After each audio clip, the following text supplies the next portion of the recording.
Gowlidoddi social welfare school ఒకప్పుడు బందెల దొడ్డిలాగా ఉండేది. కేసీఆర్ గారు వచ్చిన తర్వాత గౌలిదొడ్డిని అంతర్జాతీయ ప్రమాణాలున్న పాఠశాలగా తయారు చేయాలని చెప్పేసి పెద్ద ఎత్తున కూడా దాని మీద ఇన్వెస్ట్ చేసి ఎయిర్ కండిషన్డ్ క్లాస్ రూములు పెట్టి బయట ఓపెన్ మార్కెట్లో అత్యంత అద్భుతంగా పాఠ్యాంశాలను బోధించే మరి ఈ పోటీ పరీక్షలకు విద్యార్థులను ప్రిపేర్ చేసే గొప్ప గొప్ప లెక్చరర్లను వాళ్ళని కాళ్ళయలబడి తీసుకొచ్చి మీరు ప్రభుత్వ పాఠశాలలో వాళ్ళ రామన్న కూడా వాళ్ళని తీసుకొచ్చి ప్రభుత్వ పాఠశాలలు దీంట్లో చెప్పండి అని చెప్పి ఆపరేషన్ బ్లూ క్రిస్టల్ అని చెప్పేసి ఒక ప్రోగ్రామ్ను 2015లో స్టార్ట్ చేస్తే 1000 మంది డాక్టర్లు అయినారు గౌలిదొడ్డి నుంచి. ఇలా గౌలిదొడ్డి అనేది మూతపడే ప్రమాదం ఉంది.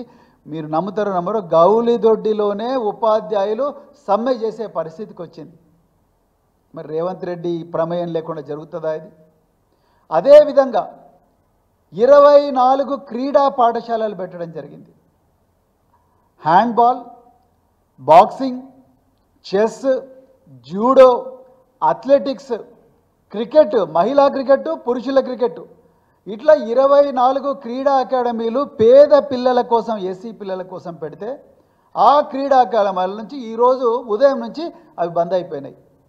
ఆ పిల్లలు ఏడుస్తున్నారు. ఆ హ్యాండ్బాల్ క్రీడల్లో నుండే వచ్చిన ఒక బిడ్డ, ఈయన పేరు తిరుపతి అండి. ఆ బిడ్డ ఈరోజు జోర్డాన్లో ఉన్నాడు. ఆయన ఈ జోర్డాన్ పోవడం కోసం ఈయన ఏషియన్ హ్యాండ్బాల్ జూనియర్ ఛాంపియన్షిప్కు సెలెక్ట్ అయ్యింది ఈ పిల్లగాడు. ఆ కోచ్లందరూ వచ్చేసి అధికారులను మాకు 2,20,000 రూపాయలు ఇస్తే పోగలుగుతాము అని చెప్పి జోర్డాన్కు పోగలుగుతామని ప్రభుత్వాన్ని అడిగితే ఒక్క పైసా కూడా వాళ్ళు ఇవ్వలేదండి. ఈరోజు గురుకులాల బడ్జెట్ 1000 కోట్లు, ఎస్సీ గురుకులం బడ్జెట్ 1000 కోట్లు. 1000 కోట్ల నుండి 2 లక్షల రూపాయలు కూడా ఇవ్వలేరా రేవంత్ రెడ్డి గారు? మీరే ఆ శాఖ మంత్రి కదా. 2 లక్షల రూపాయలు.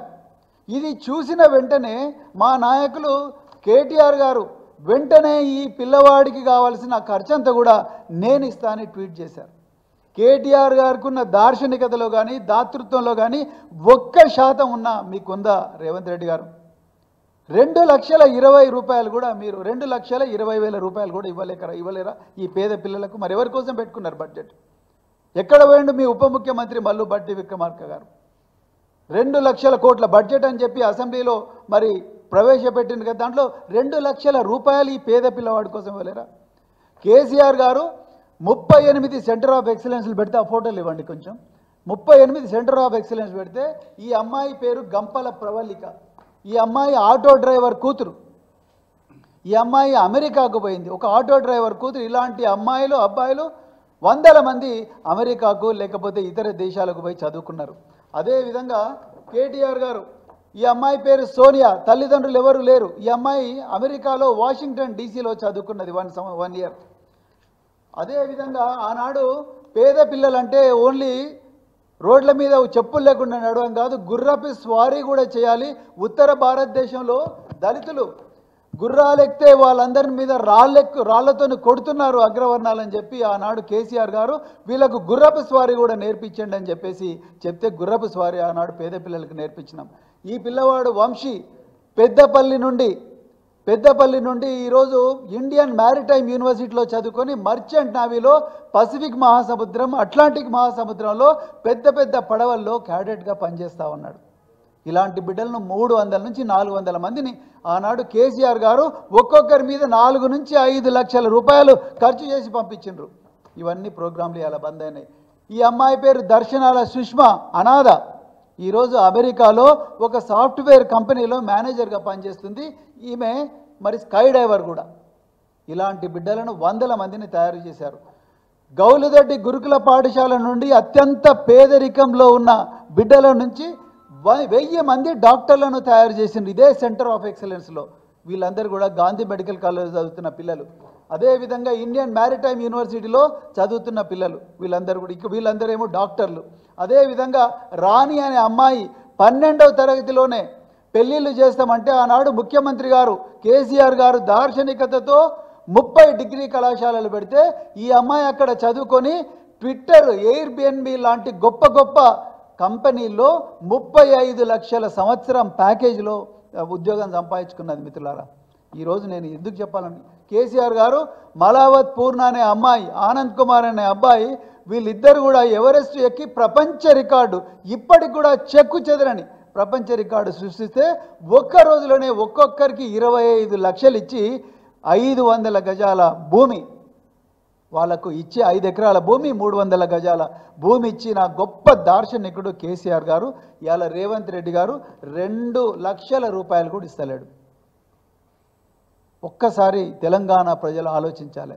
ఇవాళ వీళ్ళు చేయబట్టి మరి తెలంగాణలో ఈ 2000 మంది పోయినందువల్ల క్రీడా పాఠశాలలు మొత్తం కూడా క్లోజ్ అయ్యే ప్రమాదం ఉన్నది. పిల్లలు ఏడుస్తున్నారు స్కూళ్ళల్లో ఈరోజు.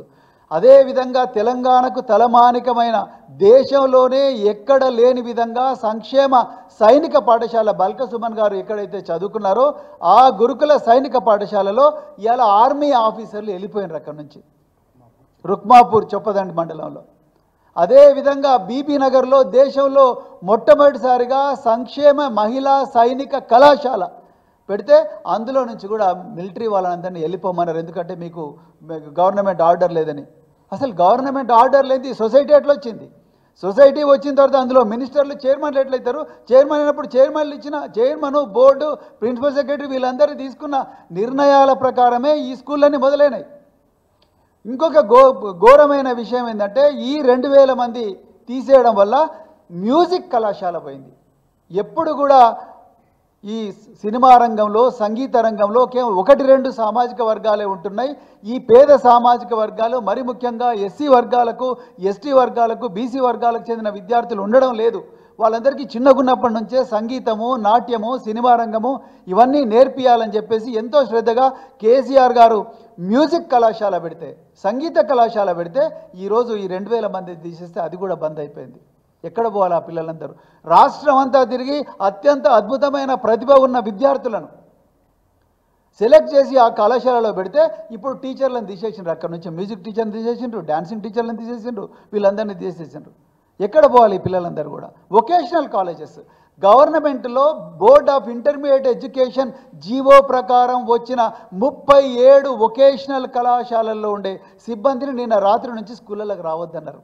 అక్కడ చదువుకున్న 1000 మంది విద్యార్థులు వాళ్ళ భవిష్యత్తు ఏంది? అంటే మా పిల్లలు గార్మెంట్ ఎక్స్పర్ట్స్ కాకూడదా? కమర్షియల్ గార్మెంట్స్ ఎక్స్పర్ట్స్ కాకూడదా? లేకపోతే వాళ్ళు టైలరింగ్ ఎక్స్పర్ట్స్ కావద్దా? వాళ్ళు ఇన్సూరెన్స్ ఎక్స్పర్ట్స్ కావద్దా? వాళ్ళు హోటల్ మేనేజ్మెంట్లో డిగ్రీలు సంపాదించుకోవద్దా? అందరూ కూడా ఎంపీసీ బైపీసీలే చేయాలన్నా మిగతా వాళ్ళకి చేయకూడదా? వాళ్ళు చార్టెడ్ అకౌంటెంట్లు కాకూడదా? వాళ్ళు లాయర్లు కాకూడదా? వాళ్ళు ఇంజనీర్లు కాకూడదా? వాళ్ళు సినిమా యాక్టర్లు కాకూడదా? లేకపోతే వాళ్ళు మ్యూజిక్ టీచర్లు కాకూడదా? క్రాఫ్ట్ టీచర్లు కాకూడదా? అంటే అంతా మీ ఇష్టమేనా? ఈరోజు మొత్తం కూడా సోషల్ వెల్ఫేర్ గురుకుల పాఠశాలలు మొత్తం కూడా కుప్పగూలిపోయిన ఈ 2000 మందిని తీసేయడం వల్ల.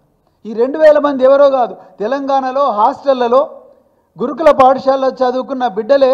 వాళ్ళు ఎంఏలు చేసిండ్రు, బిఎడ్లు చేసిండ్రు, ఎంఏడ్లు చేసి ఎక్కడ జాబ్ మార్కెట్లో జాబులు లేనందుకు ఇక్కడ వాళ్ళు వచ్చి జాయిన్ అయ్యారు. 10 సంవత్సరాల పాటు పనిచేసిండ్రు. వాళ్ళ కుటుంబాలని వాళ్ళ రోడ్ల మీద పడవా? ఎప్పుడైనా ఆలోచించినావా ముఖ్యమంత్రి? నువ్వు మీ పిల్లలకి ఇట్లయితే ఊకుంటావా? మీ బంధువులకి ఇట్లయితే ఊకుంటావా?